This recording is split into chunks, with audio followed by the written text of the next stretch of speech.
America ராஜ நண்டு செம்மையா சமைக்கிறான். பயங்கர மோடிச்சிக்கிறான். இன்னைக்கு ஒரு புட்டி. எல்லாரும் வாங்க. Always welcomes you. அது போலப்பா. மேல அப்பள வைங்க. மேல வைங்க.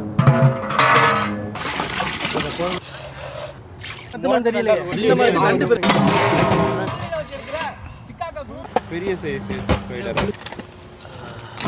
வெள்ளையங்கிரி பிரியா. நம்பிக்கை தான் வாழ்க்கை. செக்கில ஆட்டின சுத்தமான நல்லெண்ணெய், மிளகாய், உரிச்ச பூண்டு, உரிச்ச சின்ன வெங்காயம், அரைச்ச மஞ்சள் சாந்து. முள்ளு குட்டி முடு சாப்பிட்ருவோமா? ஆமா எடுத்து கொண்டா அப்படி கொண்டா பெரிய காலா அமெரிக்கா காலை கட்டிக்கிறேன்.